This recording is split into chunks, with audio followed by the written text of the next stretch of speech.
ప్రభునామానికి మహిమ కలుగును గాక. మీ అందరికీ ఉదయకాలపు శుభములండి.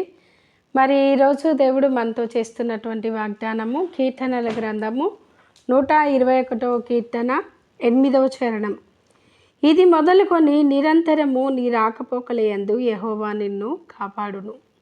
మరి ఇది మొదలుకొని అంటే అంతకుముందు ఏదో ఒక విషయాన్ని మాట్లాడినట్టు ఉంటేనే దాని కొనసాగింపు ఇది మొదలుకొని అని మాట్లాడతారు. అయితే దానికి ముందు ఉన్నటువంటి చరణాన్ని మనం గమనించినట్టయితే, ఏ అపాయమును రాకుండా యెహోవా నిన్ను కాపాడును, ఆయన నీ ప్రాణమును కాపాడును, ఇది మొదలుకొని నిరంతరము నీ రాకపోకలయందు యెహోవా నిన్ను కాపాడును అని మాట్లాడుతున్నాడు దేవుడు. అవును, దేవుడు మన పాదమును త్రొట్టిల్లనియ్యడు. నిజంగా క్రైస్తవ జీవితంలో ఈ 121వ కీర్తన 91వ కీర్తన ఇవి చాలా ప్రాముఖ్యమైన కీర్తనలు.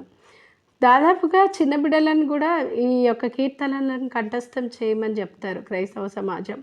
ఎందుకు అని అంటే ఎన్నోసార్లు భయంతో వణుకుతో ఉన్నప్పుడు 91వ కీర్తన చదివినప్పుడు చాలామంది సాక్ష్యం నేను విన్నాను, వాళ్ళు ధైర్యపరచబడ్డారని. అదేవిధంగా 121వ కీర్తనను కూడా మనం చదువుకున్నట్టయితే నిజంగా అక్కడ మొదటి వచనంలో అంటాడు భక్తుడు, కొండల తట్టు నా కన్నులు ఎత్తుచున్నాను, నాకు సహాయం ఎక్కడి నుండి వచ్చునని. ఎక్కడో కొండ తట్టో లేకపోతే అడవి తట్టో లేకపోతే ఇంకా మరేదో వైపు మనం చూసినట్టయితే మనకి సహాయం అందదు. లేకపోతే ఒక పెద్ద ఆసామి తట్టో లేకపోతే ఇంకెవరి తట్టో మనం చూసినట్టయితే మనం అనుకున్నటువంటి మనం కోరుకున్నటువంటి సహాయం దొరకదు. ఇక్కడ భక్తుడు తన జీవితంలో తను అనుభవిస్తూ మాట్లాడుతున్న మాటలు ఇవి. కొండల తట్టు నా కళ్ళెచ్చున్నాను, నాకు సహాయం ఎక్కడి నుండి వచ్చును అని అంటున్నాడు. దేవా, కొండల తట్టు కన్నులు ఎత్తినా, ఈ బండల తట్టు కన్నులు ఎత్తినా, ఎక్కడెత్తినా నాకు సహాయం రాదు. కానీ కొండలను పెకిలింపగలిగినటువంటి దేవుడవు, కొండలను తయారు చేసినటువంటి దేవుడవు, సర్వభూమికి రాజువైనటువంటి దేవుడవు, సర్వమును ఏకరీతిగా పరిపాలిస్తున్నటువంటి దేవుడవు. దేవా, దేవుని వాక్యంలో ఉంది, హెబ్రీ పత్రిక 1వ అధ్యాయం 1వ వచనంలో ఆయన మహత్తు గల మాట చేత సర్వంలో నిర్మాణం చేసినంటాడు. కొలసి పత్రికలో కూడా ఆయన అదృశ్య దేవుడై ఉండి సమస్తమును కూడా ఆయన కృప ద్వారా చేశాడు అంటాడు.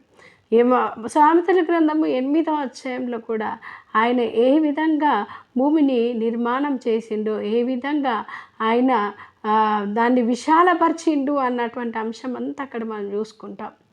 ఇంత చేసిన దేవుడవు నువ్వు నాకున్నావు కాబట్టి కొండల తట్టు కన్నులెత్తినా నాకు సహాయం లేదు, కానీ దేవా నీ తట్టు కన్నులెత్తినప్పుడు నాకు సహాయం అయ్యా అని ఈ యొక్క భక్తుడు అంటున్నాడు. అంటూ ఆయనను పాడుతూ దేవా నువ్వు మా పాదాలను త్రొట్టిల్లనియ్యవు, ఇశ్రాయేలును కాపాడువాడు కునుకడు నిద్రపోడు. అట్లీస్ట్ ఇట్లా కునుకు కూడా తీయని దేవుడు అనమాట మన దేవుడు, నిద్రపోని దేవుడు, కంటికి రెప్పలా మనల్ని కాపాడుతున్న ప్రభువు మన దేవుడు. అందుకే ఈ ఉదయకాలంలో అంటున్నాడు ఆయన, నీ కుడి పక్కన యెహోవా నీకు నీడగా ఉండును అంటున్నాడు. పగలు ఎండ దెబ్బ అయినా రాత్రి వెన్నెల దెబ్బ అయినా నీకు తగలదు అంటున్నాడు. అంతేకాదు ప్రియమైన దేవుని బిడ్డ, నీ రాకపోకల యందు ఆయన నీకు తోడుగా ఉంటున్నాడు.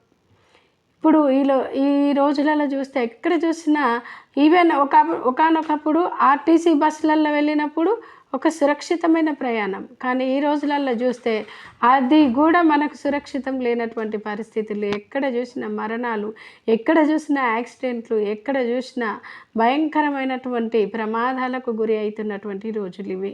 కానీ దేవుడు అంటున్నాడు, నీకు నేను తోడుగా ఉంటాను, ఇది మొదలుకొని నీ రాకపోకలయందు యెహోవా నిన్ను కాపాడును. ఆయన కాపాడాలి. ఆయన కాపాడకపోతే మనం కాపాడబడం.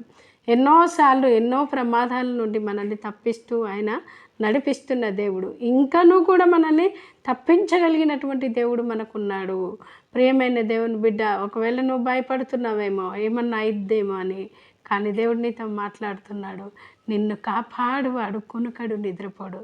నిద్రపోయే దేవుడు కాదు ఆయన కంటికి రెప్పల మనల్ని కాపాడుతున్న దేవుడై ఉంటున్నాడు. మరి ఇది మొదలుకొని ఈరోజు మొదలుకొని ఆయన నిన్ను కాపాడుతాడు, నిన్ను సురక్షితంగా నడిపిస్తాడు. అట్టి కృపచేత దేవుడు మీ అందరినీ దీవించి ఆశీర్వదించును గాక. చిన్న ప్రార్థన చేసుకుందాం. మహాపరిశుద్ధుడా, మహోన్నతుడా, జీవంగల దేవా, దయగలిగిన మా రక్షకుడ యేసయ్యానికి స్తోత్రం. మీరు ప్రేమించి ఇచ్చిన ఈ సమయంను బట్టి నీకు వందనాలు చెల్లించుకుంటున్నాను పరిశుద్ధాత్మదేవ.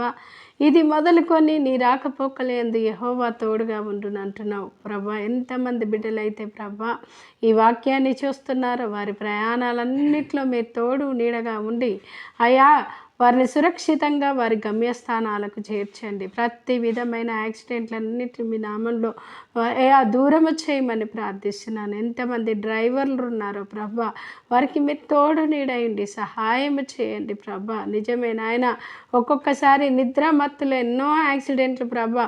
ఒక చిన్న కునుకు వేస్తే సరిపోతుందయ్యా, యాక్సిడెంట్ అయిపోతుంది. కానీ నువ్వు మమ్మల్ని కాపాడే క్రమంలో నాయన కునుకవు నిద్రపోవు అని నీ వాక్యం సెలవిస్తుంది. ఎన్నడూ కూడా మమ్మల్ని విడిచిపెట్టని దేవుడవు కనుక అయ్యా మా వ్యూవర్స్ అందరికీ, మా సబ్స్క్రైబర్కి అందరికీ మీరు తోడు నీడయండి, సురక్షితంగా వారి ప్రయాణాల్లో సహాయం చేయండి. అంతేకాదు ప్రభా, వారు ఎక్కడికి వెళ్తున్నా మీరు వారికి తోడు నీడయండి, సహాయం చేయండి. వారికి పొంచి ఉన్న ప్రతి ప్రమాదాల నుండి తప్పించి వారిని కాపాడండి. నీ దేవదూతలను వారితో పాటు పంపమని ప్రార్థిస్తున్నాను. వారి ముందున్నటువంటి ఎలాంటి పరిస్థితి అయినా ప్రభా యేసు నామంలో సరళము చేయబడును గాక. ఎవరమైతే నీకు అప్పచెప్పుకుంటామో ప్రభా, మా మార్గం అంతటిని నువ్వు సరళము చేయి దేవుడవు కనుక అట్టి కృపచేత ఈ బిడ్డలందరినీ దీవించి ఆశీర్వదించమని యేసు నామం నాడి వేడుకుంటున్నాను తండ్రి. ఆమేన్.